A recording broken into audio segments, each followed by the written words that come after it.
This boss didn't wear flashy suits and he didn't chase headlines, but behind the scenes, he controlled labor unions, moved money through every construction site in Jersey, and even rubbed out a man on John Gotti's orders. His name was Giovanni Riggi, but on the street they called him John the Eagle, a mob boss from Linden, New Jersey, who quietly built one of the most dangerous empires in America without most people even knowing his name. He ran the DeCavalcante family, which some call the Six Family, for decades. He fought off indictments, took care of enemies, and ran his crew like a Fortune 500 company. But in the end, that one favor he did for Gotti would become his downfall. Today, we're digging deep into the life, the crimes, and the legacy of the last true Jersey Don. This is a story of John Riggi, the quiet king of New Jersey. Giovanni Riggi was born on February 1st, 1925, in Newark, New Jersey, but he was raised in nearby Linden, which was a tight knit blue collar town with strong Italian roots. His father, Emmanuel Manny Riggi, was no ordinary working man. He is both a respected labor leader and an early associate of New Jersey's emergent mafia. In fact, Manny was personally brought into the local mob by Filippo Phil Amari, one of the earliest bosses in the area. And that makes Riggi what you call a legacy. He was born into the life before he even knew what it was. Emmanuel Riggi had serious pull within the family as he ran Laborers Union Local 394 in Elizabeth between 1942 to 1959. And that role gave the elder Riggi power over jobs, contracts, and influence in the powerful construction trades. For young John Riggi, it meant one thing. From a young age, he saw exactly how labor and the underworld worked hand in hand. At Linden High School, John Riggi was the class president. He played football, he ran track. The guy was popular, respectful, and sharp. After graduation in 1943, he enlisted in the U.S. Army Air Corps during World War II, serving as a mechanic for B 17 bombers in England. He made it back home as a buck sergeant, but the moment he got back to Jersey, he became a member of the local 394, working construction during the day, but mixing with the rising mobsters at night. That's where he caught the eye of Sam the plumber DeCavalcante, a powerful figure who had later become the boss of the family. Sam took Riggi under his wing, mentoring him as an associate in the late 40s. As one account put it, Riggi's career in crime began soon after the Army. And with a name like that behind him and a sharp mind of his own, he was on the fast track up.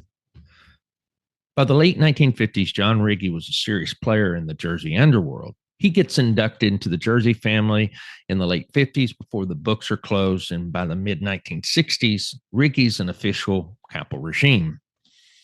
Riggi led the Elizabeth crew, named after the working class city in Union County, New Jersey, where the family had deep roots and big influence.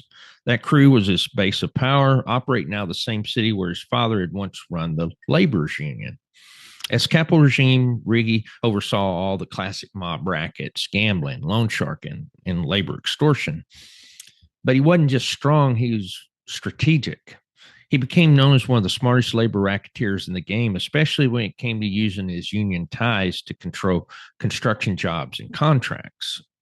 As a rising star, Riggi gained the respect of Sam the plumber DeCavalcante, who had become boss now in 1964. And Riggi now becomes part of the tight inner circle. They include underboss Frank Majuri and fellow captain Louis Fat Lou Larasso. And together, this leadership team would carry the DeCavalcante family through one of its most profitable and eventually most dangerous periods. The late 1960s brought a major shakeup to the DeCavalcante family, and it opened the door for John Riggi to climb even higher. In 1969, Sam the plumber was indicted, eventually convicted on gambling conspiracy charges. His downfall came thanks to the now infamous DeCavalcante tapes, where the FBI bugged his office and captured hours of incriminating conversations. With Sam behind bars from 1969 to 1973, Riggi stepped in. Though not yet the official boss, he was tapped to help lead the family alongside the concierge and underboss. Law enforcement had already recognized him as the acting boss, and by 1970, he was basically running the show. And Riggi didn't disappoint. He kept the peace, kept the money flowing, and most importantly, he was keeping the heat off of everyone. Unlike some flamboyant bosses who drew headlines, Riggi was all about the business. He was a low profile operator with a big picture mindset. When Sam DeCavalcante came back home in late 1973, he didn't stick around very long. Tired of the feds breathing down his neck, Sam ends up relocating to sunny Florida in 1976, effectively stepping away from the life. And this left Riggi fully in charge. And by 1980, the transition was official. John Riggi became the recognized boss of the DeCavalcante family. Under his leadership, the Jersey crew evolved from a second string outfit into a well oiled machine. He played the political game very smart, and his family kept its traditional alliance with the Genovese family, but Riggi also began building ties to a new power player, and that'd be John Gotti of the Gambino family.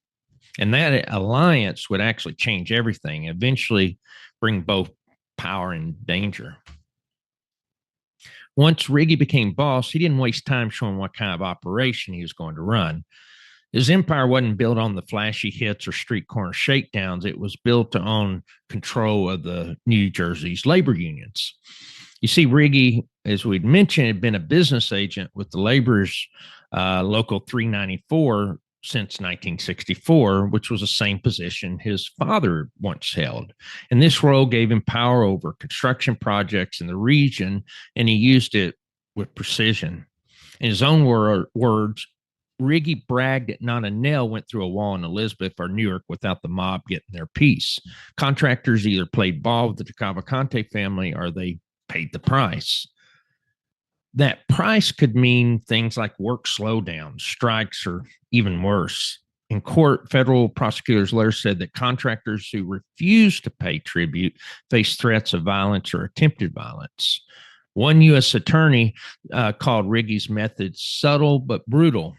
He didn't always need muscle. He had leverage, and that was more effective. The scheme worked like this. Riggi and his crew would demand bribes to let jobs proceed. If a developer wanted a site built without union headaches, they paid for it. If they wanted certain contracts approved, Riggi's men had to sign off on them. He used sweetheart deals, no-show jobs, and bogus union perks to enrich his family while still looking like a respected labor leader. And for over 2 decades, Riggi drew a legitimate paycheck while quietly funneling millions of dollars in illicit cash through the DeCavalcante family's coffers. And the results were staggering. His control over Local 394 and his connection to other unions like the Longshoremen Union and the Asbestos Union later gave the DeCavalcante family a virtual tax on New Jersey's building boom.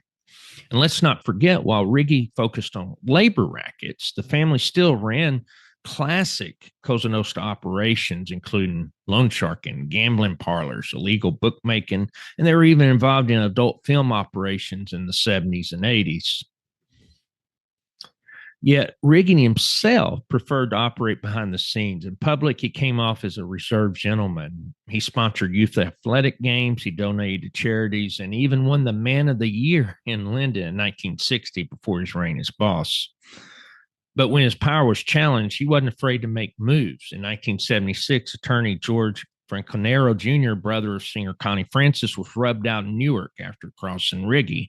In the early 1990s, Riggi had a serious falling out with Fat Lou LaRasso, his former underboss, and not long after that, LaRasso vanished, presumed taken out by the administration. See, Riggi was an old school Don. He was calm, methodical, but deadly when disrespected. By the late 1980s, John Riggi was deep in the game. His labor rackets were making millions, his alliances were tight, and his relationship with Gambino boss John Gotti was growing stronger.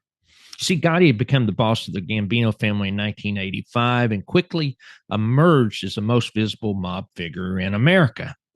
And while Riggi didn't chase the spotlight, he knew the value of having Gotti as an ally. That relationship would be tested in 1989 when Gotti came to Riggi with a request that would change everything. The problem? A man named Fred Weiss. He was a Staten Island real estate investor and former journalist, had gotten himself into trouble.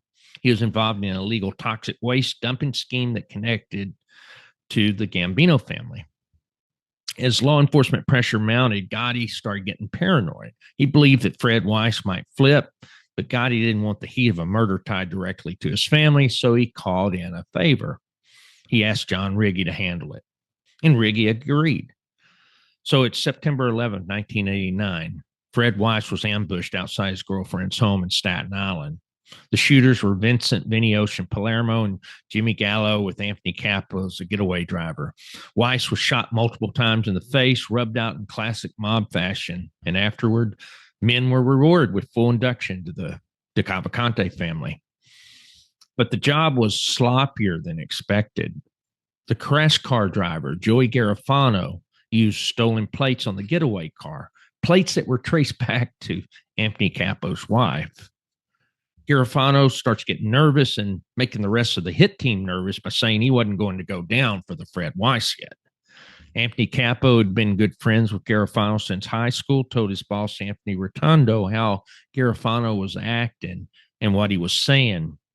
And the decision was made from the administration that Garofano had to go, which took place just a week or so later.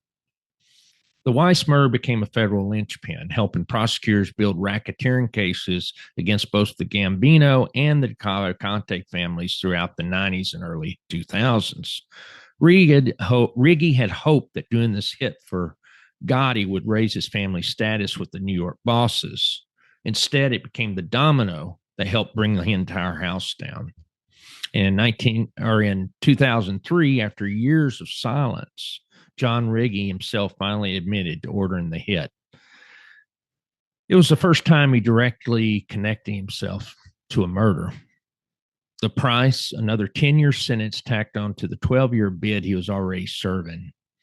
Just as he was about to get released, the feds made sure he'd stay locked up until he was in his late 80s.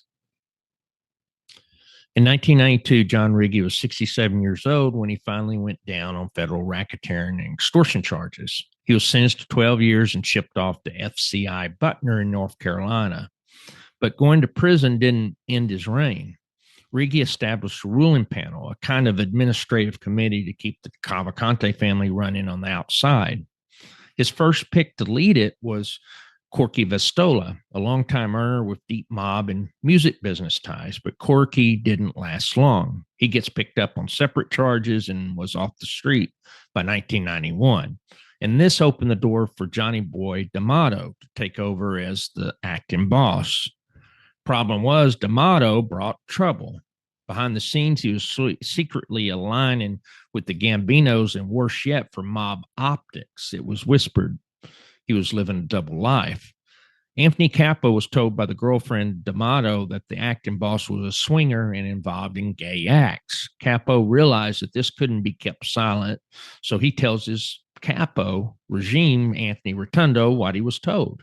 Eventually, word reached Riggi through his concierge, Steve the truck driver, Batabile. Even from prison, the message was clear: do what needs to be done. In January 1992, D'Amato's taken out and never seen again. One of the hitmen, Anthony Capo, later testified that the hit was approved by Riggi from behind bars. And that wasn't the only internal bloodshed. Around the same time, Riggi's former ally, Fat Lou LaRasso, disappeared, presumed taken out over internal disputes and political maneuvering. Despite this chaos, Riggi continued to steer the family from his prison cell well into the late 1990s. He communicated through lawyers, relatives, and trusted emissaries, and FBI agents later said that he's still the boss, even if he's on lockdown. But law enforcement wasn't standing still. In 1999, the FBI flipped a DeCavalcante associate named Ralph Guarino, who had been caught in a $1.6 million World Trade Center robbery. Guarino agreed to wear a wire and infiltrate the family for over a year. And the result, a massive indictment in the year 2000 that took down nearly 40 members and associates, including top leadership. And it was the biggest hit to hit the family since its founding. Although Riggi was already incarcerated, the feds weren't done with him. In 2003, after years of keeping his name off any murder rap, Riggi pleaded guilty to ordering the Fred Weiss hit from prison. And this guilty plea added 10 more years to his sentence, locking him down well into his 80s. And the dominoes just kept falling. Key players like Vinny Ocean Palermo, Anthony Capo, and Anthony Rotundo flipped, turning state's evidence and testifying in brutal detail about the family's internal hits, including how Capo once stabbed a man in the eye with a fork during a bar fight. By 2005, over 50 DeCavalcante mobsters were behind bars. Riggi watched it all collapse from a prison hospital bed. By the time the dust settled in the mid-2000s, the DeCavalcante family was just a shell of its former self. Its top leaders were locked away, others had flipped, and the FBI had a roadmap of every key player in the organization. Even from prison well into his 80s, Riggi was still regarded by old-timers as the boss. And that does say something. In a life filled with betrayals, wiretaps, and turncoats, loyalty to Riggi remained for some intact until the end. In 2012, after serving 22 years, Riggi was finally released. He was 87 years old, frail, and no longer active in mob business. He moves back to New Jersey and quietly lived out his final years in Edison under the care of a nurse. His wife of 50 years, Sarah, had passed away while he was still locked up. But even in retirement, law enforcement watched him. There were fears he might try to pull the remnants of the family back together, but it never happened. The streets had changed, the players were gone, and Riggi at age 90 was more grandfather than godfather. On August 3rd, 2015, Giovanni John the Eagle Riggi died of natural causes. And with his death, many said the curtain finally closed on old school Jersey Mafia leadership. His legacy is complicated but undeniable. He was the first New Jersey-born boss of the DeCavalcante family. He built an empire not with bullets, but with concrete contracts and control. He kept things quiet. He respected tradition. He knew when to act. Some say that Riggi was the real-life inspiration to Tony Soprano, the homegrown boss with a loyal crew with a deep connection to New Jersey and a foot in both the family and the family. But unlike the fictional version, Riggi was no tragic anti-hero. He was calculated. He was a cautious Don who rose from laborer to mob boss and stayed in power longer than most ever dream of. FBI agents, mob historians, even his enemies would later admit John Riggi may have been the last of the true old school mafia bosses in the New York metro area. John Riggi's story isn't just about one man. It's about the last breath of the old school mafia in New Jersey. He wasn't loud and he tried to keep a low profile. Riggi was an effective boss before going to prison through his discipline, loyalty, and control. From Local 394 to favors for Gotti, Riggi stayed sharp in a world that devoured lesser men. But in the end, even Riggi couldn't outrun the modern world. Turncoats, wiretaps, and long prison terms eventually caught up with the Jersey family.